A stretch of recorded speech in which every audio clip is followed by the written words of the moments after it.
Hey folks, here we are. I've had the 182 now for just on I think 3-4 days, driving it around a bit, so starting to get to know it. Surprisingly, most things work on it. Even the cruise, the ESP you can turn on and off. There's no lights on the dash, very unusual for a Renault. Everything seems to work. There is a slight issue with the mixer, which is part of the cooling into the cabin cooling system. So it could be solenoid on that. The AC does work, but it seems to be doing funny things. There's a bit of a clicking sound when you get into the car and initially start it, which I initially thought might be the CD player, but it turns out it's probably more likely that. We did put the scan tool on it, and there was something come up in that space. So the plan is this wet Easter weekend, I'm going to do a few things on the car. It desperately needs an oil change, so we'll get that done. I'm going to restore these headlights, which I'll take you through that process. So that's going to be starting with a 1500 grit, 2000 grit sandpaper, trying to bring that back, mask up all around the headlights so you don't go buffing your paint off, and just reuse some product we had lying around. And hopefully bring these to a brilliant shine. I'll do one at a time so you can see the difference. This one is much worse. So there's that job.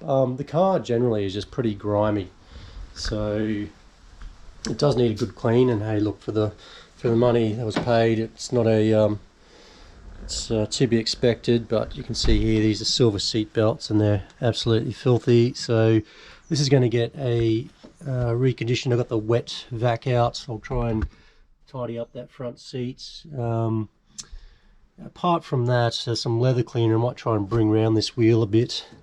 I think that'll come back, but it's just grime. There's a lot of grime in the car just from years of grease and oil building up. I've also got the Tom Thumb. There's a slight wear in the gearbox, very, very slight when you're off the power. So I suspect it's probably a bit low on gearbox oil, and if you saw the videos for the 172 we brought back from Victoria, you'll know exactly what I'm talking about. So we've got our friend here, Tom Thumb. I've got some GL5 there. Going to pop, this one's got a tray underneath it, so I'm going to pop that tray off, get up under there, and at the same time I'll spin off the filter, do the engine oil, put some fresh 540 in there. Other things that need to be done, the gas struts have seen better days, so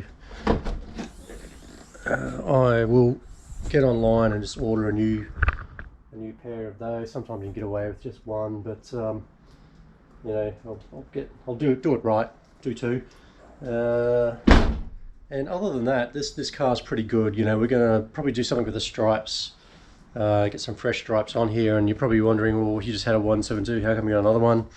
So went down to Victoria, brought that one back. The plan was for my daughter to drive it as her first car. She was all keen, but didn't like the car. This one she likes. Exactly the same car, but it's orange.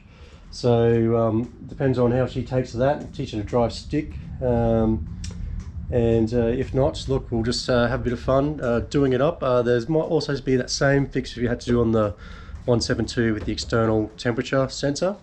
Might be there as well. I mentioned these wheels on this side are curbed up on the drinker's side, so you know, we'll probably get those freshly repaired. Probably do like a wheeler dealer style video with this one. Tell me what you think. You know, just from the starting point for this bad boy was 3,500. Had to spend a little bit just to get it registered. So I think we're sitting about low fours at the moment as far as spend goes. But we'll track the costs, and at the end of it, just to see sort of, you know, what sort of fun we can have. It definitely drives different to the 172. 172 did have a tune, very revvy. Almost felt like it had a light and flywheel. This one, very different. Power's in a different part of the motor, so you really got to take the revs high, and it feels a bit more torquey. So that's just my impression from driving both. So this one's very sedate, down low, whereas the other 172 changing gears, it almost sound like a turbo despooling. You know, you'd hear, and you heard that induction noise a lot more. This one with the extra 10 horsepower being the 182, I thought it'd be the same, more of the same, but you know, with a bit more again. But it's not the case.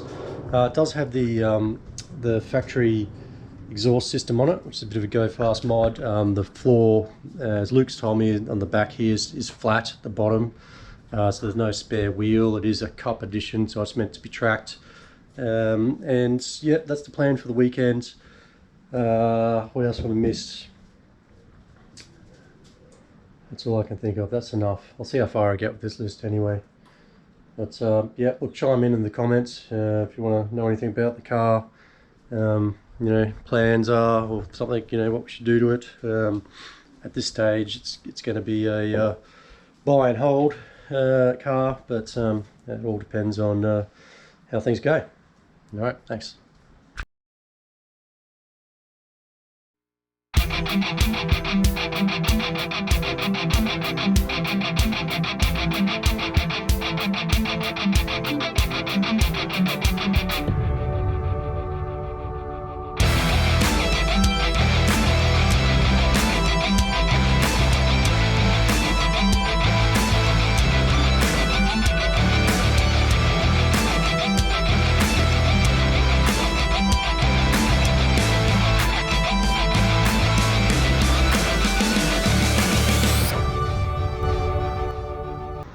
So here we are, another Renault, another trip to Repco. Bit deja vu really. Okay, here we are, beautiful day in sunny Brisbane. Plan today, gonna drop the oil out of this 182 bad boy. I'll give the oil pan a clean out, just have a look at what comes out of it. Sort of popped the filler cap the other day. You can sort of tell it's definitely due. Also a bit of a clue on the service sticker on the windshield. I'll spin the filter off. I'm really keen to get under there and just get out our old friend the Tom Thumb, which you may remember from the car park fix in the first 172 adventure. And as you saw in that one, it was quite low on gearbox oil, so I'm keen to know what the state of this is. I can't see any leaks there. It does have one very minor weep, which seems to be coming out of something related to the power steering, which isn't a problem, but if it does get worse and it drips on to a particular hose, that hose is about $800 if the power steering fluid destroys it. So we don't want that. So we'll take a look at that in another video. But today's game plan is just drop the oil, change the filter, and top up that gearbox oil and just check the level. Okay, let's go. So under the car, just got to pull this tray out. Looks like just a few 10s and that'll be zipped off. As you can see, there's evidence of some sort of oil leak. I'm going to say it's probably our JC5. Let's find out. Alright, so there's our tray. Now, let's have a look under here. Yep. Yep. It's a JC5 leak, I believe, based on past experience. So let's see if this thing's got any oil in it. So what you're going to need to get the sump plug out is a 8mm square, which you can just pop into a socket. I've got some deep impact sockets, they're 1/2 inch, and by the time I've got tool on, it's just going to get in the way. So I think I'm just going to try with the shallow socket. It'll work. Obviously, you're going to need something to get the oil filter spun off. These are the smallest ones I can get my hands on. There's not much space to work in that engine, as you've seen before, so we should be right with that. And then I'll give it a bit of a degrease. Once we've looked at the oil, refill it up, and yeah, have a look at that JC5, see what's going on. So that oil is draining out. Sump plug looks good. Oil, not so much, but there's no water in it. Just in desperate need of a change. There's our oil filter in there. Joys are working on compact cars, not much space. Let's see if we can get that thing off without too much grief. If I get into too much trouble, I might try and remove this guy here, which is just, I believe, a fuel rail cover. Yeah, 2 bolts, but we'll try and avoid that. All right, see if I can bring you in for this. Get a hold of that oil filter down through there. Now, tool on it, squeeze, turn. That's coming loose beautifully. Just got to make sure I've got that oil pan in the right spot, otherwise it's going to be a big mess. Let's try that.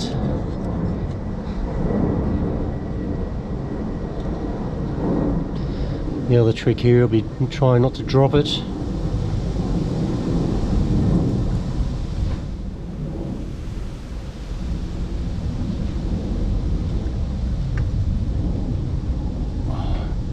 This engine's lovely and warm.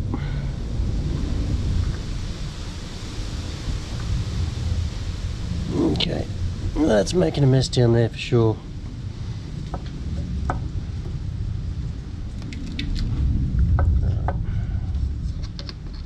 Here we are.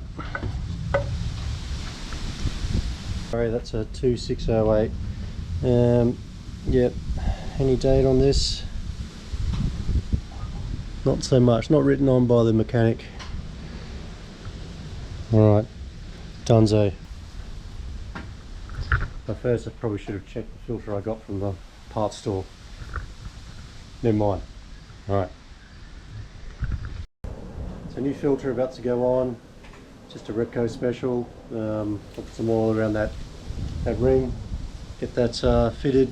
Put that sump plug back in. Fill it up. I probably will measure the oil back into the container. I'm using 540 Castrol Edge.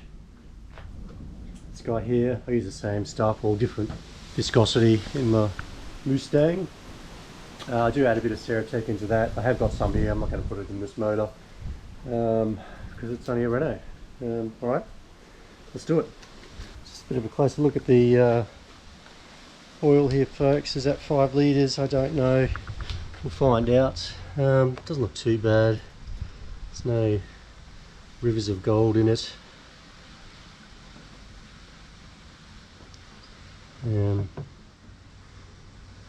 But certainly due for a change. Right, let's see how much goes back in. Okay, so I just put in 5 litres. Now, according to the manual, that's more than I should have to put in there, but with the filter replacement, I read online it can be 5.1, 5.2 litres. So I did put all 5 in there. Worst case, we're going to take some, get some out. Hopefully not. But I'll get it back on the flat. But I'll measure what did come out. I did make one schoolboy error, which is I didn't take the cap off and pull the dipstick. So even though it drained out freely, yeah, just having that airflow through pulling it down through the motor. But hey ho, onwards and upwards. So I will now just degrease under the car. Once I actually, what I'll do is I poured the oil in using this guy here, just a container, but I'll try and carefully pour the old oil in there just to see how much we've got. And once I've done that, then I'll move on to degrease that bottom of that gearbox and try and see if I can top up that JC5 oil. So it's JC5 refill time, but just before I get onto there to do that job, there's a plastic wing nut on the side of the JC5. Hopefully better get that out, use a Tom thumb, pump in a whole bunch of fluid, hopefully not too much. I've just degreased under the car. I'm pretty sure that's going to be coming from the gearbox, pretty sure. I did decant the oil back into a container, but I did spill it. So this is telling me it's under 4 litres, but with the quite a big spill I did, we're at 4 plus the filter. We did check the oil when we first bought the car and it was on the dipstick, but I think it's on the low side and it's had its day. So the only complication could be because I didn't pop the oil cap off the top, whether there's still oil in the top of that motor that didn't actually drain out, and now I've overfilled it. But I'll find that out because the dipstick doesn't lie, and if that's the case, punishment for my sins, I will have to remove the sump plug and play guess the oil game.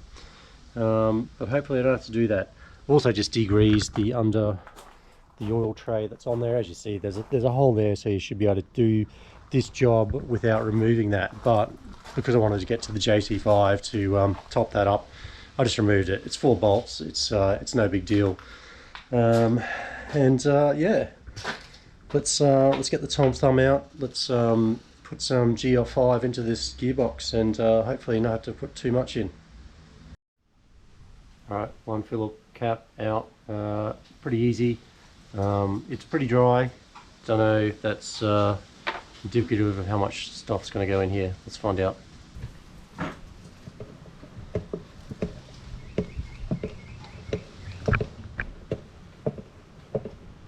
Just tell me when it starts coming out.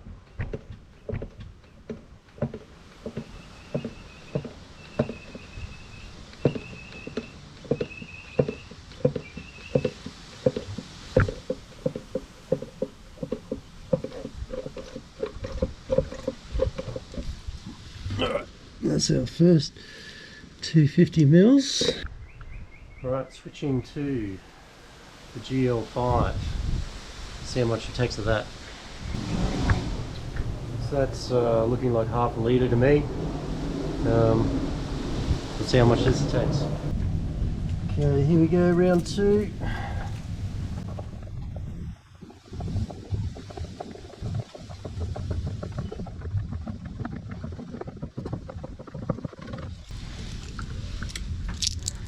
Yep.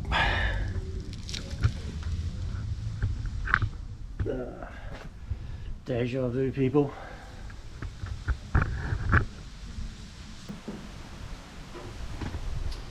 Okay, so that looks like 3/4 of a litre. Let's see if it takes all of this. Here we go.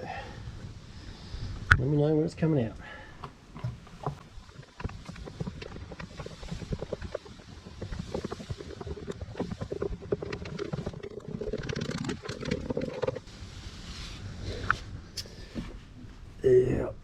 Yep.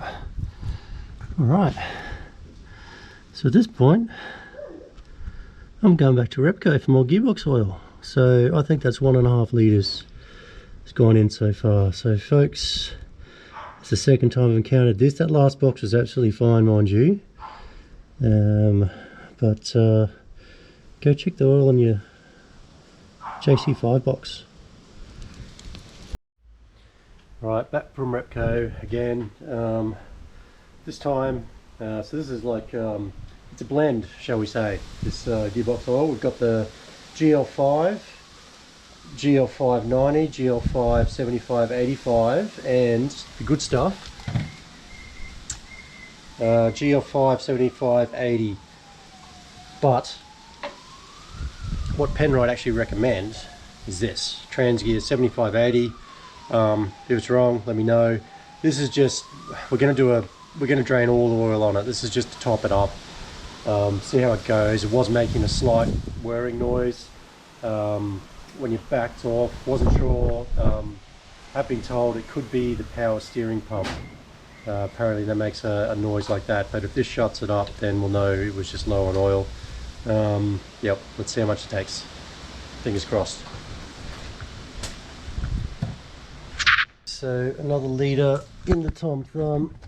Let's get under there. Let's keep an eye on it. Surely it's going to start coming out. Maybe because I've got the car jacked up on an angle, which is the same side that we jacked it up, or when we drove up on the curb in the car park of Repco in Sunshine, Melbourne. Maybe just this side being slightly higher means it can take more than is required. So maybe it's actually overfilled. Chime in if you've got an idea, know the answer. Okay, so we're coming up to 2 litres.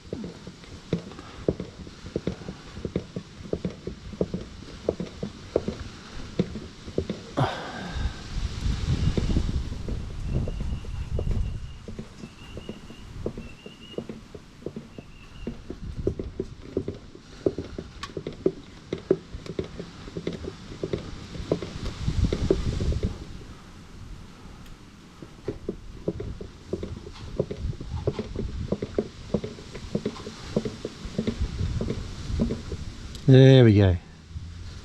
Coming out the back now. I don't know where that's coming out, but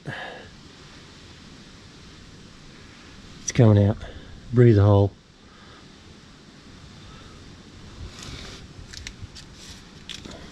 All right.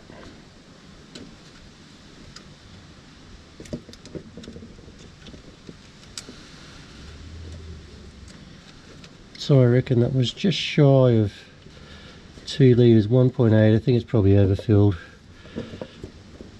But get under there, see where that's coming out.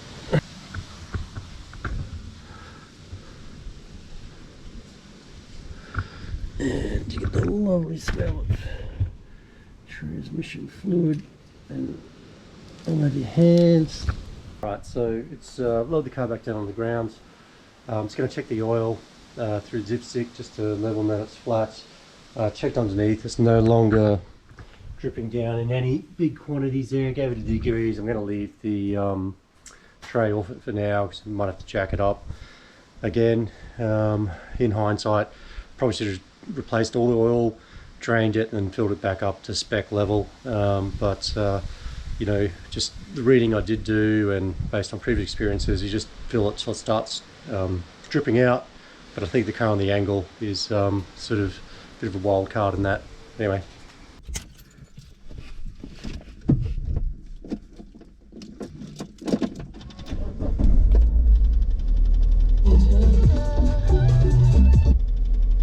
Hear the noise? It's like a cat when it sees a bird. Why is it doing that? Well, that's the question, we don't know. Hey,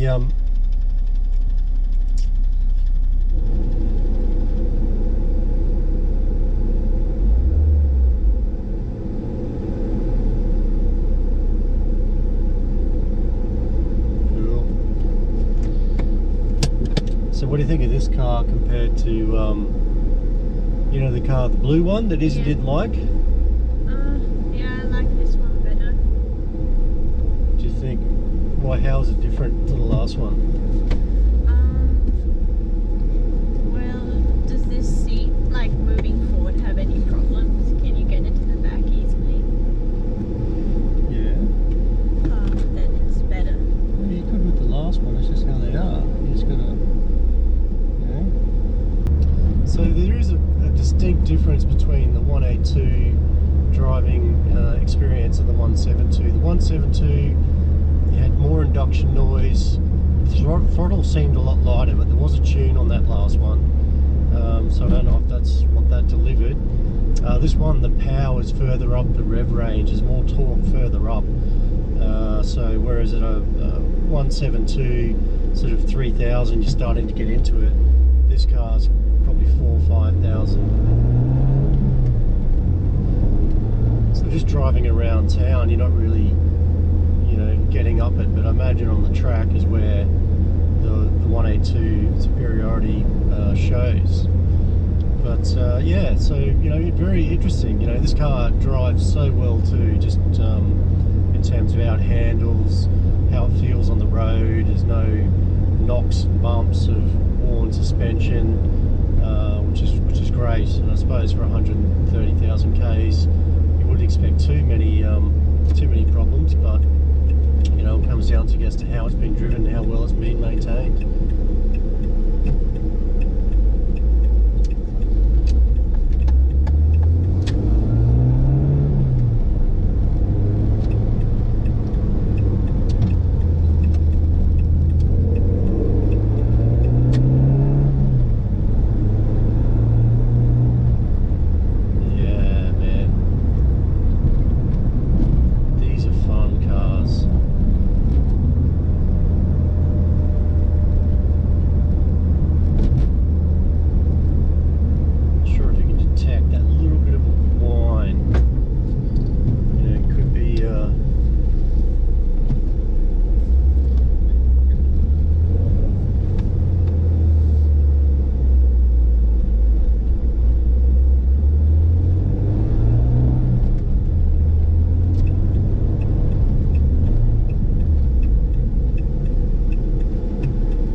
race car driver Luke, and he can see how it compares to the 172, which is full race prep, full race noise, and just sort of see how close the times are. We can even slap on his semi-slicks, so we've got a parity tyre, and you know, if he breaks it, he's probably going to be the one who's ended up fixing it anyway. So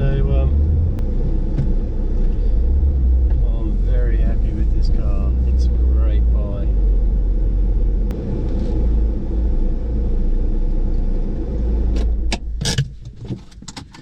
Alright, I'll lift the oil tray under there. I'll get that out a bit later, check for leaks. Concrete will reveal oil. I'll recheck the oil now that it's pumped through the filter. Yeah, that's sort of job done. So in summary, it did take 1.8 litres of gearbox oil, but there was flowing out there. And I don't know if having jacked on the side makes a difference, where you're sort of overfilling it. But I think they're about a 3.5 litre capacity. So yeah, it definitely needed some gearbox oil.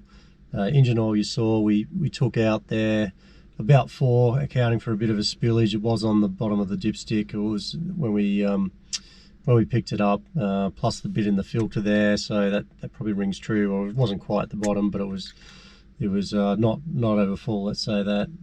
But it drives absolutely brilliantly. So yeah, a little cheap and cheery. We're still trying to work out what the west on the side of the car means. Until proven otherwise, I'm assuming it's a one of one limited edition Kanye West, accidentally built in right-hand drive and sent to Australia. But if you have a more accurate answer than that, then yeah, please let us know. Until next time.